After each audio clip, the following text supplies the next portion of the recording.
Now, the mark of a good conference, of a good day, often by 4:45, ranks would thin out, the conversation would get a little bit more slow, the energy levels would dip, and clearly that's not happening today, so that's absolutely thrilling.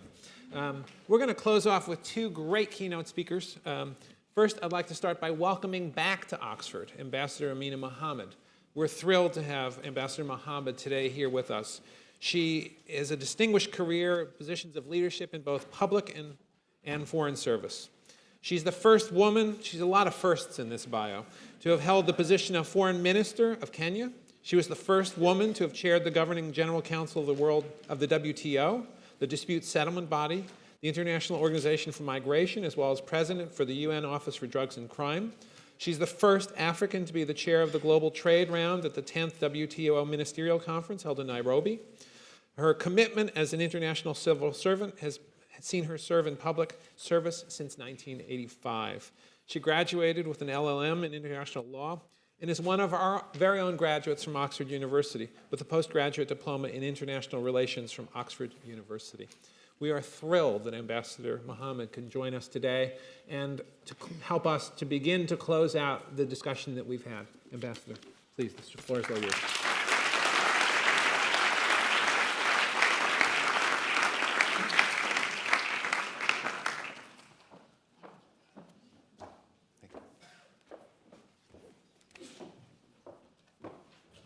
You can stand. Either way, whatever's comfortable for you.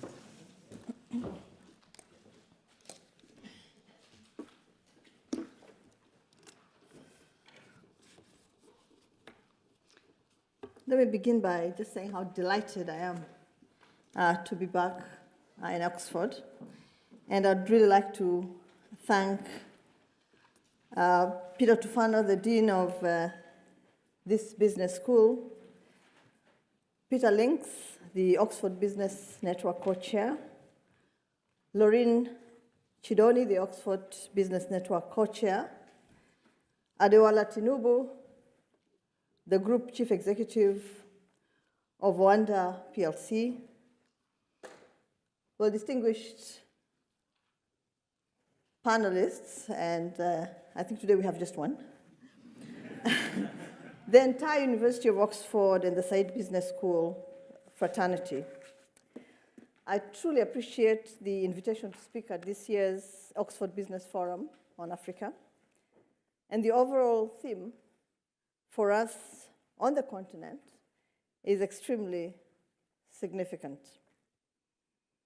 In this age of digital revolution, when barriers to information and communication have been reduced significantly, and I would even dare say that a leveling playing and writing field has very dramatically emerged.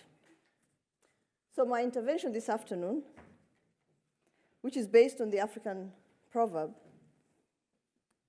until the lion learns to write, all the stories will glorify the hunter, is one that I truly have had to live with almost all my life. Africa's narrative has been presented from a foreign perspective. But since we have Peter here, and where he comes from, they call all foreigners aliens. I would say from an alien's perspective.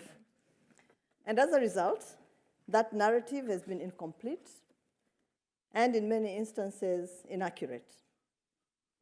The writers of that narrative painted the image of a dark continent that was plagued by disease, by poverty, by dependence, by ignorance, and by conflict. And the people of our continent, a continent of 54 independent and sovereign countries, were collectivized into one common identity: the Africans. The Africans were hopeless, helpless, and in dire and continuous need of civilization and liberation. Ladies and gentlemen, this almost deliberate distortion of Africa's reality led to conversations genuinely inquiring about the state of our country, among what many of us actually considered to be informed company, educated company, knowledgeable company, experienced company. Africa, a country, one that is 3 times the size of Canada, 3 times the size of China, bigger than China, Europe, the US, and Japan combined, and one, as I've said, that has 54 independent and sovereign states.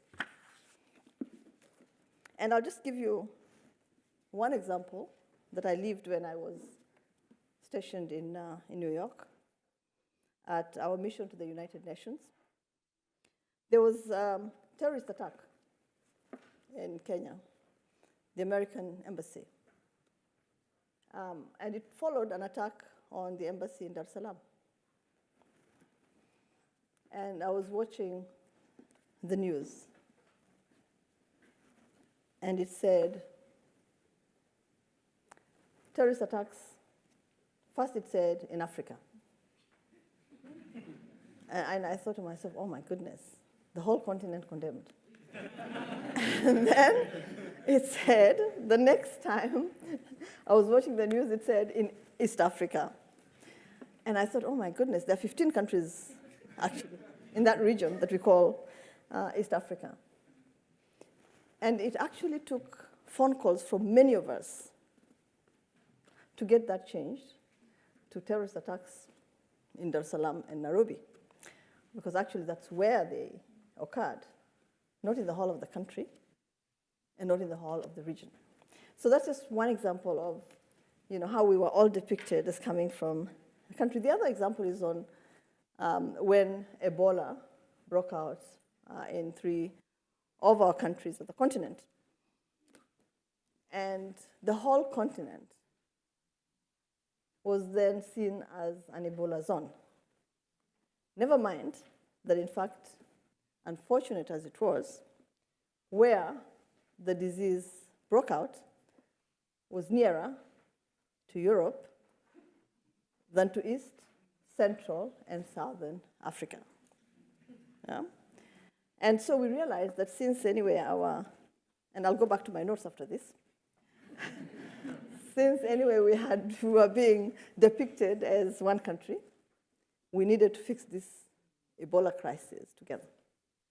And so we actually came together as we had never done before, led by the African Union and by African corporates who contributed generously. Our health workers, some of them extremely young, volunteered to go to these countries and help get this issue addressed and to basically make the contribution and the sacrifice that they needed to make as Africans. And so the last example of this is from one of our most prominent African authors who actually related a story of his encounter with a young, sorry Peter, American, who asserted that people in Africa reside on trees. And this is not too long ago. And this prominent African author agreed with him and said, yeah, actually that is true. In fact, I can also escort you to the one that the American ambassador in my country resides on. And he went on to talk about some of the students that he encountered in college who felt that since he came from this one country called Africa, that he actually knew everybody who resided in this country. And so they would try and find out from him whether he knew Ali from Cairo, who was here 10 years ago, and whether he could actually convey greetings and best wishes to him. This narrative actually obscured and regrettably, to a certain extent, to a much lesser extent, continues to obscure the truth about Africa about Africa's people, about their rich cultures, their dynamism, the vast potential of the continent. But facts are truly hard things to argue against. In fact, Africa was a vibrant continent as early as 800 AD, when trade along the east coast of Africa, for example, was bustling with economic activity. Mombasa, Malindi, and Sofala were anchor trade cities with Asia, playing critical passage to African and Asian goods, such as gold, silk, iron, cotton, spices, and many others. Sadly, towards the end of the 13th century, many of these ancient cities and centers of trade and culture and even learning, if you talked about Timbuktu in Mali, were destroyed, disrupting trade and livelihoods. But in Africa, you say, you can steal a drum and you can hide it, but you can't hide and play it at the same time. And therefore, the ruins of Africa's civilization stands as a reminder that it was not a mere act of Western benevolence, but it actually existed and thrived.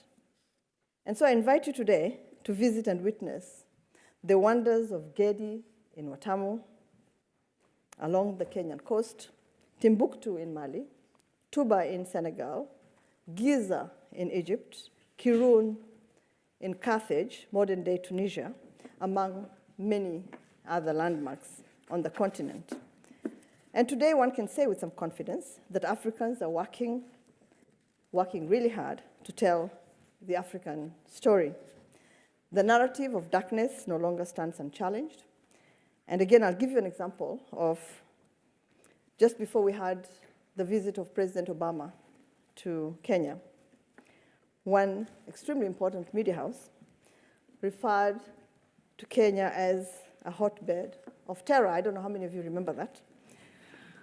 But I can tell you that within a New York minute, Kenyans not only rejected that characterization of their country and were joined by many other Africans and non-Africans, but actually took pride in explaining what kind of hotbed it truly was.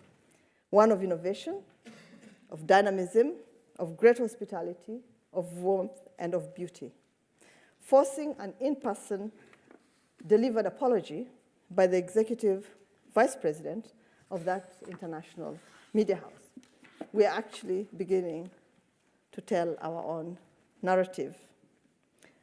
The sands of time have shifted, and they've shifted on many grounds. Africa has moved from being the land of hopelessness and disease to one that actually embodies hope and opportunity. It's now a mega market for intra-African production and for global trade. There are opportunities in every nook and every corner of our great continent, and it's open for business. It's open for fair, inclusive, and sustainable business. The share of foreign direct investment between 2007 and 2013 rose from 3.2% to 5.6%, a demonstration of the growing interest in Africa. Over the same period, the middle class increased to 300 million people, almost the same number as did in China over almost the same period of time. And that is according to the African Development Bank. Additionally, over the last 15 years, Africa's growth has been impressive, picking up from an average of 2% during the 80s and 90s to just above 5% between 2001 and 2014. And yes, it dipped briefly to just 4% since 2014, largely due to a global decline in commodity prices, but it continues to rise and to stabilize. The dip for us on the continent highlighted the need to strengthen Africa's economic base, and to do that through diversification and industrialization, through agricultural modernization, through value addition and beneficiation. all extremely important to shelter our producers from the extreme market fluctuations, moving them up the value chain. This diversification, industrialization, agricultural modernization, value addition, and beneficiation avails to us and to many others great opportunities on the continent. Today, distinguished ladies and gentlemen, Africa's common agenda is stronger than it has ever been. We recognize as Africans that to position our continent as a key player on the international arena, we must deepen our own integration within the continent, while at the same time strengthening cooperation with other parts of the world, building smart partnerships. And we hold on to the wisdom of our forefathers that if we want to go first, we will go alone. But if we want to go far, we will walk together with others. So we are working towards creating a continental free trade area, a CFTA, that will enhance Africa's attractiveness to investors and also help improve the level of intra-Africa trade, which currently stands at approximately 16%. And that's as opposed to North America's and Western Europe's 40% and 63%, respectively. Writing our own narrative and shaping our destiny demands that we rapidly increase trade amongst ourselves and investment amongst ourselves as well, that we advance infrastructure and seamless connectivity, that we enable faster dissemination of information and ideas to foster innovation and investment, and that we allow the free movement of capital, of goods, of people and services. Equally important is the deepening and entrenchment of a culture of democracy, the rule of law, and to nurture good governance across our continent, allowing the full participation of our people in economic, in political, and in the social development of our countries. I believe for us to thrive, that must be a matter of course. And yes, we are making good progress towards continental integration. We have already launched the great tripartite free trade area, which is a critical building block of the continental free trade area. Now, once fully operational, the tripartite free trade area will be one of the largest single markets in the world, bringing together the East African Community, the EAC, the Common Market for Eastern and Southern Africa, COMESA, and the Southern Africa Development Cooperation, SADC. That comprises 26 countries with a population of 600 million and a GDP of over 624 billion USD. Beyond integration, Africa is seeking to forge partnerships. And as I said, smart partnerships. We recognize that Africa holds about half of the world's unexploited mineral potential, plenty of uncultivated land, approximately about 600 million hectares, diverse endowments, including in energy, agriculture, ICT, transport, and untapped biodiversity. But also tourism, and more importantly, a growing population of 1.2 billion people in 2015 that's expected to grow to 2.5 by 2050, comprising about a quarter of the world total population. Now, you can't ignore that. If you do, you do it at your own peril. Our 54 countries have the raw material, they have the space, they have the market, and the labor that's necessary to provide a decent livelihood to our people. As Mahatma Gandhi said, the world has enough for everybody's need, but not enough for everyone's greed. And I think that's where the whole notion of entrenching democracy, the rule of law, good governance comes in. It's also true that this generation of Africans that live today is the most educated that the continent has ever had. And well, you can see the number of Africans that are in this room today if I was to talk to an audience 10 years ago, I think we would have less numbers of Africans seated in the room. And so it's true that we actually have today the most educated that we have ever seen. And that population of the most educated Africans that we have ever seen is increasingly positioning our continent as an emerging frontier of innovation.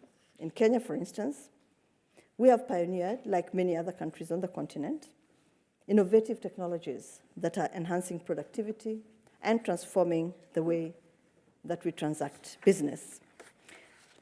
Innovations such as M-Pesa, which you must have heard of, but others such as Mshwari, Mkesho, Okoa Jahazi, which means save the ship or the boat, mobile phone-based money transfer platforms that have revolutionized our financial sector, made it much more inclusive.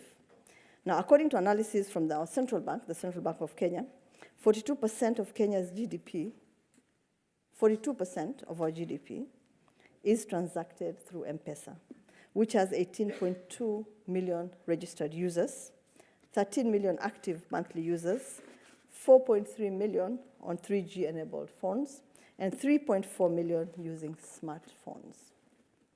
The monthly value of person-to-person transfer in 2011 was Kenya shillings 63.87 billion. That's $751 million US dollars. In 2015, it increased to 77 billion Kenya shillings, which is approximately 3 billion US dollars.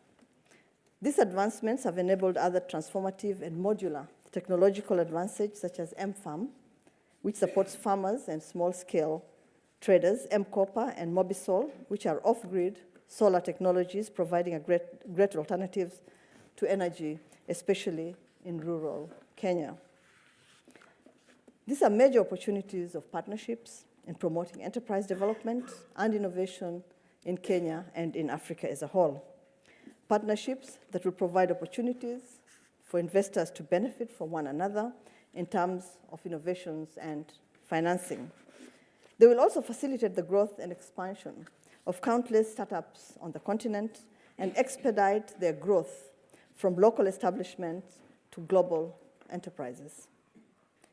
I'm aware of the lingering negative narratives about the continent that makes investors doubt the business environment on our continent. The truth of the matter, though, is that in most of our countries, the private sector has established solid inter-sector linkages to engage the public sector in policy and legal reforms, effectively aligning the business environment with the needs of private, international, and local investors.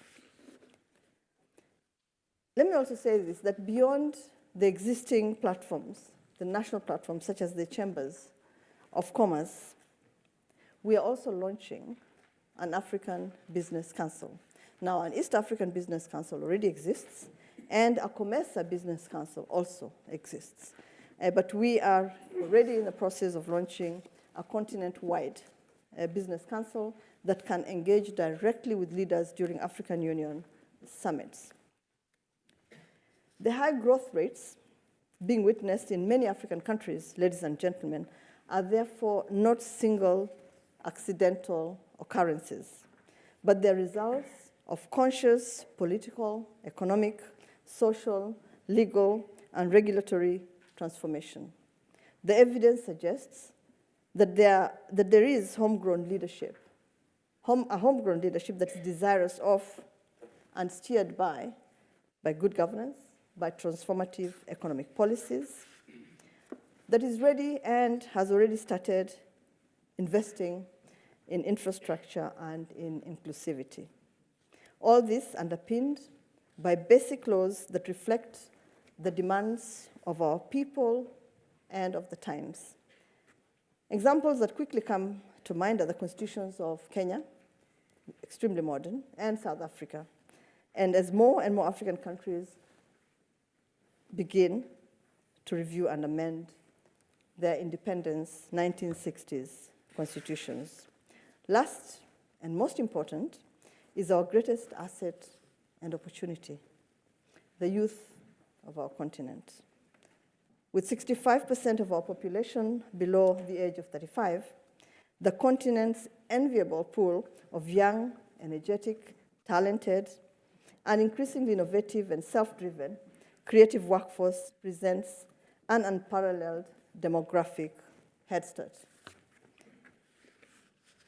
While financial capital remains inadequate and largely inaccessible, African youth have demonstrated that passion capital is a powerful tool for change and progress.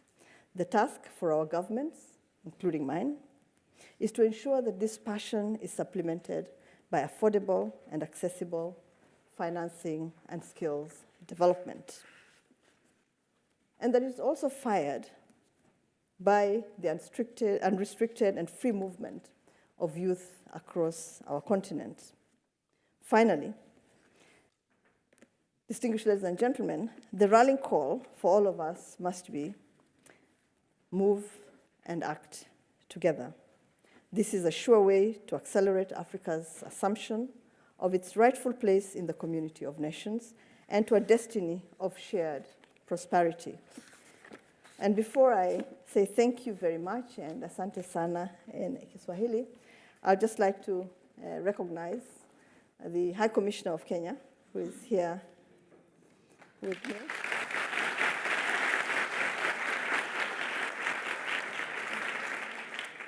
And an alumni, Rose Washuka, who made it impossible for me to refuse to come.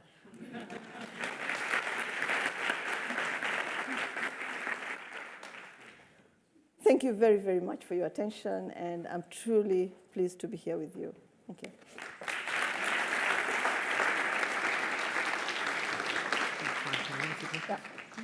So following the pattern that we've had earlier in the day, this is your time to ask the ambassador questions. Thank you so much for those really eloquent and important remarks, correcting many facts that need to be corrected. Who'd like to start? I think what we've done before is we've taken 2 or 3 questions and packaged them up, and then you can address them. So who'd like to ask the first question? This gentleman right here. Muna Ngenda, LSC, African Development.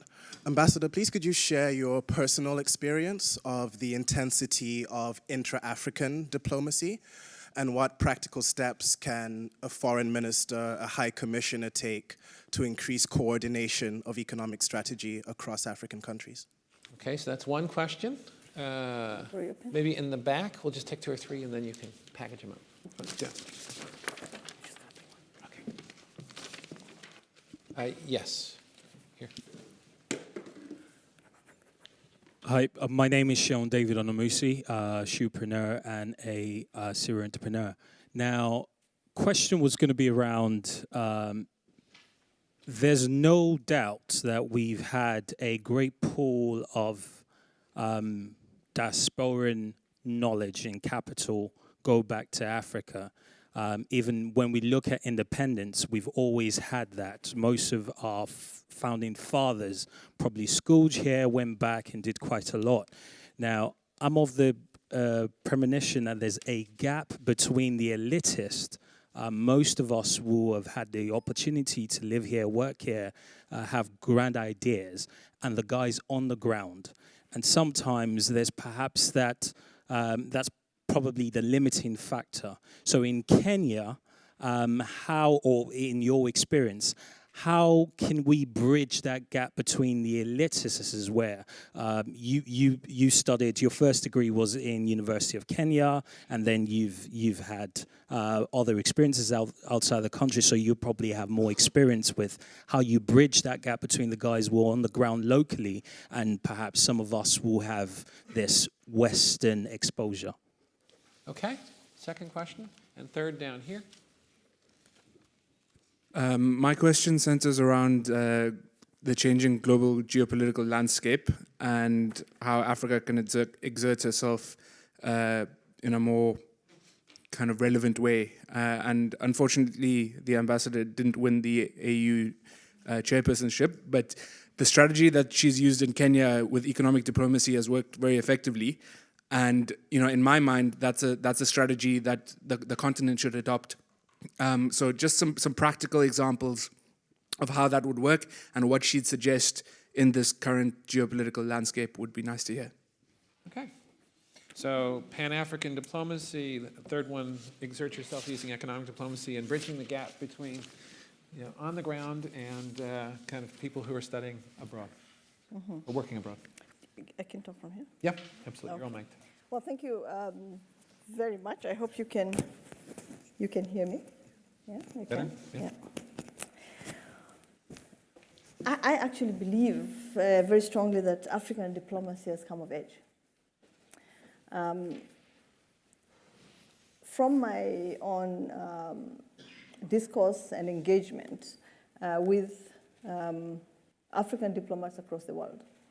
And I think proof of that is in the fact that more and more we are coming together to defend positions that we think are supportive of our own growth and development, or supportive of some of the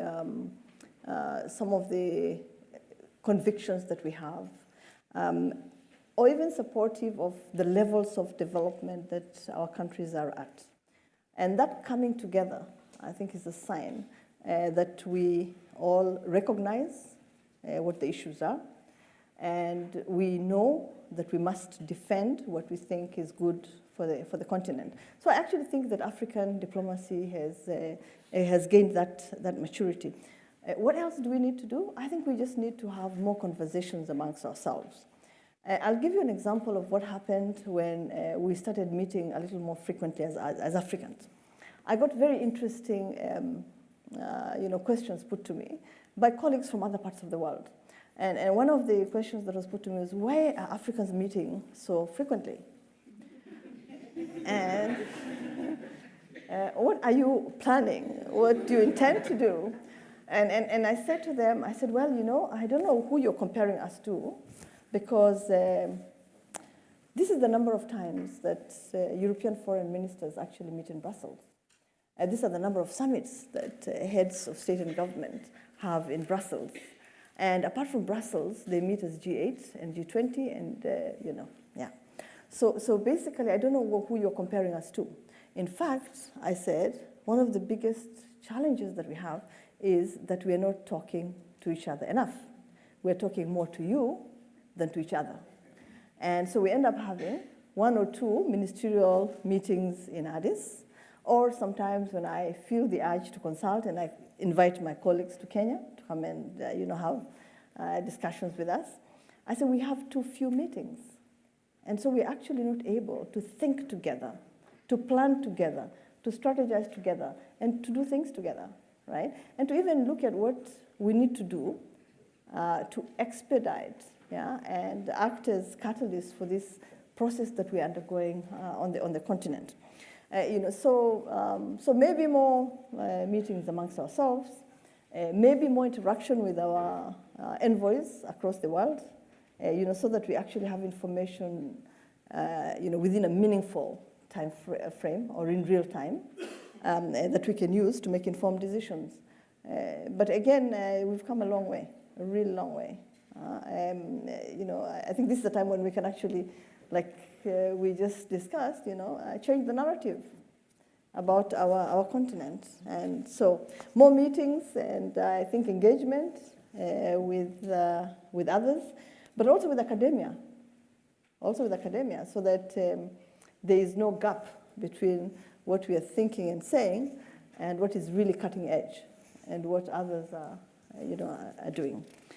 So that's what I would say about that. And then about this question on the gap between rural Africa and elitist Africa, if you like.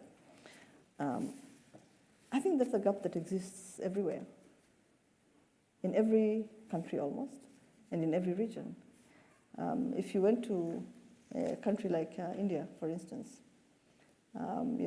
there those gaps exist. There is inequity And that, I think, is something that all of us must work on. But let me also say this, that our example in Kenya is to devolve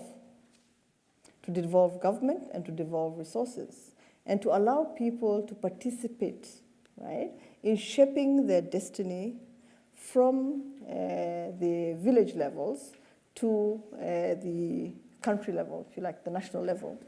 And what that has done for us is, and you know, I think that sometimes we take it for granted that as an educated, informed person that you actually know much better than the rural individual who lives in the village. Actually, homegrown solutions are normally the best solutions to address challenges that we face.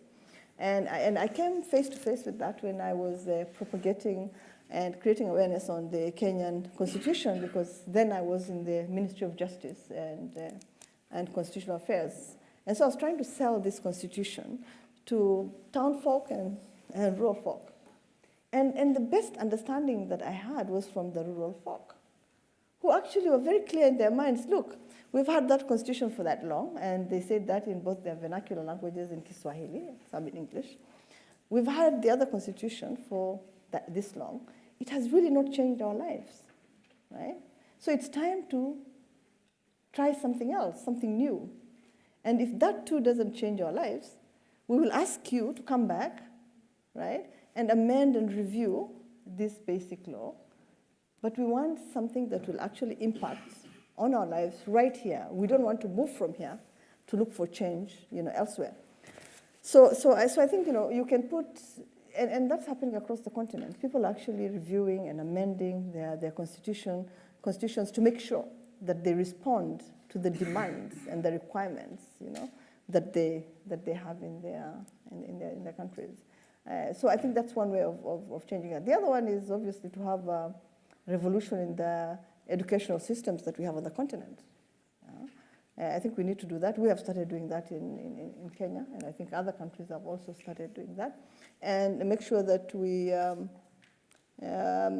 actually have education systems that also respond to the requirements of our levels of development, and that will allow us to grow economies and to address those issues in rural Africa that need to be addressed.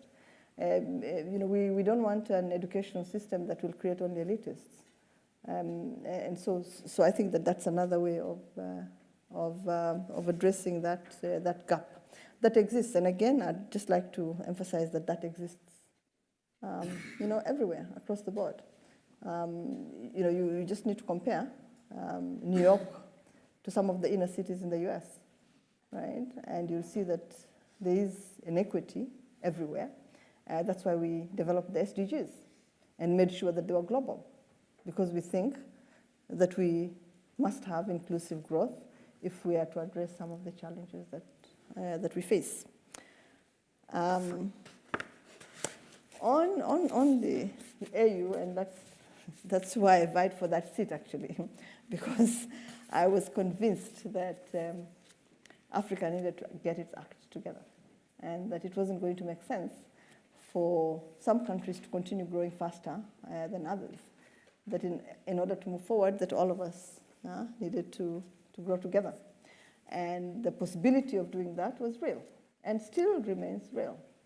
One of the things that I was really interested in doing, because I had gone across the continent campaigning, and that was the first time that I ever campaigned, because I'm not a politician, I'm a technocrat more than anything else. But going across the continent, it was so clear in my mind what needed to be done in what country, right? And so one of the things that I really wanted to do, and I hope that the chair of the African Union will do, right, is to ensure that every country gets the investment that it needs, and in no more areas than 2 or 3. And that will be able to actually drive growth in each of our countries forward very, very, very quickly, and make it inclusive. So if you're a country that has minerals, right, then that's where really the investment, the the investment should go. If you're an agricultural country, then that's where your investment should go so that you can actually feed the rest and you can have something to exchange with the rest of the continent. And I was really clear in my mind. I just went around the continent and I saw where you only needed to focus on fisheries and tourism, and that economy would actually take off. Where you actually needed to just focus on forestry and one other thing, where you needed to focus on manufacturing and tourism, So really, that's the reason why I thought that this would be the time that I would have liked to make that contribution and ensure that we're able to move away from that usual narrative of nothing happening and things happening too slowly and uneven growth in different parts of the continent. But I am happy that we have an African who is the chairman of the AU, and I know that he'll do a great job because I've worked with him before. Ambassador, thank you so much for joining us today. I think your last comments were, especially timely, at least with respect. I think what you've just described is Adam Smith's specialization in your last comments. So ideas from hundreds of years ago perhaps are still useful, but ideas from tomorrow are especially even helpful too. Your country is so fortunate to have your service, and we are so fortunate that you were able to join us today. Thank you very much.